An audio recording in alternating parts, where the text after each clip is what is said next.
Muy buenas a todos, JoJo fans. Tras un mes de espera, volvemos a tener un capítulo más de The JoJolands. Recordemos que en el último capítulo obtuvimos información sobre quién podría estar detrás de toda esta historia. Además, al final del capítulo vimos uno de los stands más aterradores que jamás hayamos visto. Tras saber que alguien estaba intentando sacarles información sobre el paradero de las rocas volcánicas, Jody y los demás huyen hacia una nueva localización para poder salvar a la familia de Usagi. El nuevo capítulo empieza con el reencuentro entre Usagi y su madre, que ya pueden hablar tranquilamente sin que nadie intente matarlos o secuestrarlos. He de decir que es una escena bastante emotiva. Usagi puede estar un poco loco, pero cuando la cosa se pone seria, siempre saca su lado más frágil. La madre se siente culpable por todo lo que ha hecho, pero Usagi la tranquiliza diciéndole que nada de esto ha sido su culpa e incluso que Max no era una mala persona. Usagi, antes de irse, le promete a su madre que va a recuperar los $200.000 y, evidentemente, también va a traer de vuelta a Tori con él. Jody y los demás por fin llegan al aparcamiento subterráneo en Diamond Head. Después de una emotiva conversación entre Usagi y su madre, volvemos a tener una conversación muy interesante entre Jody y Dragona. Dragona empieza a reflexionar sobre su relación con su hermano y sobre todo lo que han vivido. Dragona parece sentirse culpable por todo lo que Yodio ha hecho desde que son niños. Yodio, según Dragona, es una persona brillante que debería estar estudiando, pero Yodio decidió quemar ese autobús y ser disparado por su exnovio.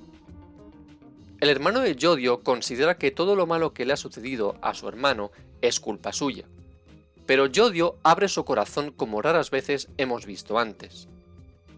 Yodio está de acuerdo en que a lo mejor no está bien de la cabeza, y que no es brillante en los estudios, pero sí lo es al ser una persona con un objetivo muy claro. Aunque sea traficando, Yodio y Dragona tienen un camino hacia el que ir, y solo aquellos que brillan son capaces de seguir ese camino y llegar hasta el final, aunque ese camino esté en medio de la oscuridad. Ese brillo puede ser tan grande que puede anteponerse a lo absurdo que intentará detenerte. Antes de seguir con su camino, Jody le promete que ascenderán hasta la cima para salvar a la hermana de Usagi y, de paso, hacerse ricos. Jody y los demás finalmente llegan al lugar, pero no ven nada extraño o fuera de lugar. De repente, una persona les llama desde atrás, el Dr. Roberts. El doctor enviado por Meryl May les pide que les sigan a su escondite para poder tratar la herida de Usagi. Pero, para no involucrarse, el Dr. Roberts les pide que no le digan nada de lo que ha pasado. Jody y los demás le empiezan a hacer preguntas en su ambulancia secreta, pero el Dr. Roberts se concentra en la operación. Mientras el doctor opera a Usagi, Jody y Dragona empiezan a hablar sobre el código dado por Rohan. Pienso desde el fondo de mi corazón que tú eres mi fan número 1. Yodio deduce que la clave para descifrar el código se encuentra en el manga de Rohan, al pensar en el término fan número 1. Yodio, en ese momento, menciona una escena del volumen 15 donde Pink Dark borra el tiempo. Por acordarse de un detalle tan pequeño y ser capaz de situarlo de manera ya exacta, podemos concluir que Yodio conoce cada página, cada diálogo, cada rostro. Pero hay un problema, que hay más de 120 volúmenes, y, por si no fuera poco, el manga sigue en publicación. En ese momento, Yodio se acuerda de algo. Rohan dijo que tenía que colgar porque tenía algo que entregar. Es, por lo tanto, lógico deducir que la clave para descifrar el código está en su manuscrito más reciente, al haber realizado cambios en este. Al ser un manga que se publica por internet, Yodio intenta encender su teléfono para ver si ya está disponible. En ese momento, Jody y los demás empiezan a oír algo fuera. Paco se asoma y ve 2 patas llenas de bolitas entrar en la ambulancia. Es el monigote cósmico. De repente, el misterioso Stan entra abruptamente en la ambulancia y se pone delante del Dr. Roberts. El monigote cósmico se mueve rompiendo teléfonos y otros objetos y se vuelve a ir. Esta vez, el misterioso Stan no ha matado a nadie. Parece que venía con otro objetivo. Yodio y los demás escapan en un submarino. Efectivamente, Meryl May les había proporcionado un submarino con el que han podido navegar por una corriente o río submarino debajo del aparcamiento subterráneo. Yodio hace memoria y recuerda que el nuevo capítulo de Rohan se va a publicar mañana. Eso significa que, con la diferencia horaria, el capítulo se publicará a las 5 de la mañana en la isla de Hawái. Es por eso que Rohan le llamó sabiendo que les estaban escuchando, para que aquellos interesados en el código se pusieran a buscar un código que aún no existe, ya que el nuevo capítulo aún no ha sido publicado. Paco, como es normal pensar, se preocupa por el Dr. Roberts, pero Dragona y Yodio están convencidos de que este enemigo tiene un objetivo muy claro: la ubicación de la roca volcánica. El problema es que Yodio le ha pedido al Dr. Roberts que informe a una persona sobre lo que acaba de pasar: Charming Man. Efectivamente, el aliado de Yodio vive en la isla de Hawái y es importante que se vuelva a unir a ellos. El Dr. Roberts se niega a oír nada de lo que están diciendo, pero no tiene más remedio. Si no lo hace, el enemigo lo eliminará tarde o temprano. Y hasta aquí el capítulo de hoy. Bueno, pues una vez más Araki vuelve a entregarnos un capítulo muy interesante, sobre todo por las distintas interacciones entre personajes que hemos tenido. En cuanto a la historia, es un capítulo de transición, al ser el momento en el que Yodio y sus aliados se dirigen hacia un nuevo objetivo. Antes de meternos en los temas más interesantes, podemos hablar del monigote cósmico. En este capítulo le hemos visto actuar de manera más prolongada, lo que nos ha permitido entender mejor sus poderes. Ya sabemos que es un stand remoto, lo cual nos permite concluir que su usuario está bastante lejos.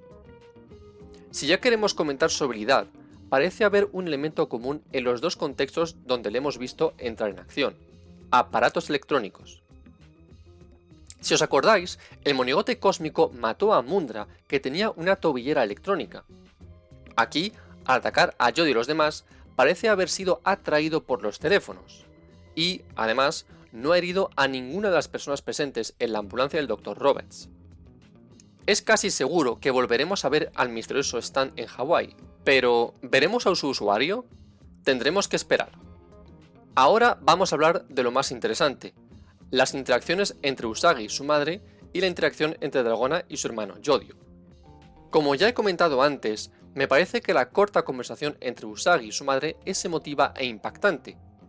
Y, curiosamente, no veo a muchísima gente hablar de ella.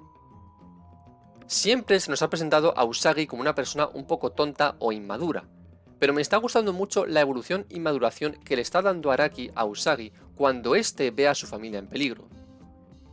Ya le vimos derrumbándose emocionalmente al saber que su madre, Meryl May, estaba en peligro. Pero aquí le hemos visto casi muerto por dentro al saber que su verdadera familia estaba en peligro. Es su familia la que le permite levantarse, crecer como persona, madurar. Y he de decir que este Usagi, preocupado y comprometido, me gusta mucho más como personaje. Y Usagi no es el único que crece o madura como personaje.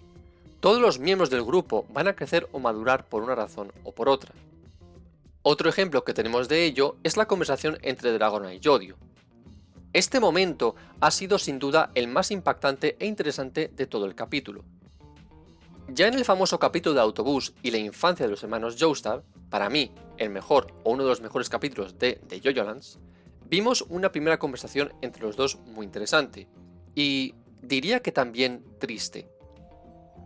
Duele ver a dos hermanos abandonados a su suerte, que deben protegerse el uno al otro. Pero de alguna manera es también un momento muy bonito al ver que a pesar de la adversidad, el amor fraternal sobrevive y se antepone. Es el hecho de estar solos que empuja a Dragona a prometerse a ella misma y a su hermano que se hará más fuerte. Y es por eso que vemos a Dragona llorar en este capítulo, porque desde la infancia Dragona no ha sido capaz de ejercer de hermana mayor para proteger a su hermano. Ha sido Yodio quien ha hecho arder el autobús. Ha sido Yodio quien atacó a los policías al principio de esta historia. Ha sido Yodio quien fue disparado por el exnovio de Dragona.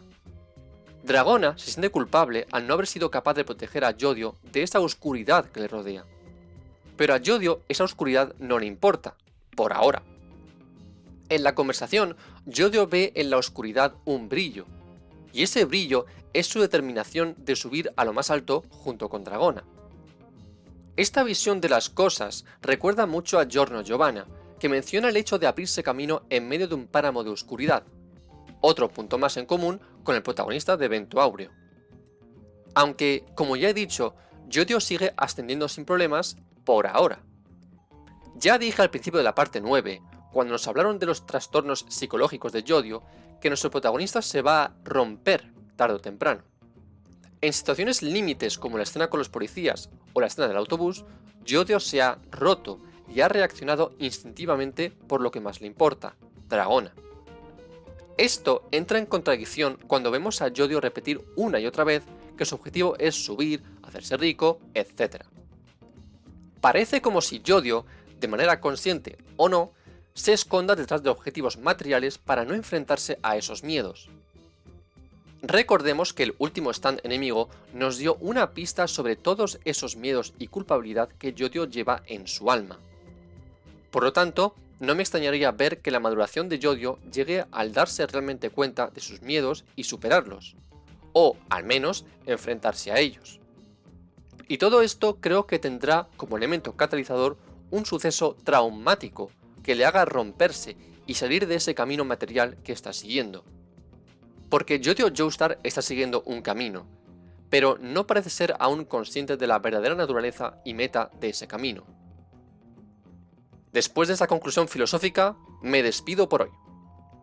No dudéis en dejar en los comentarios lo que os ha parecido este capítulo. ¡Hasta la próxima, JoJo fans!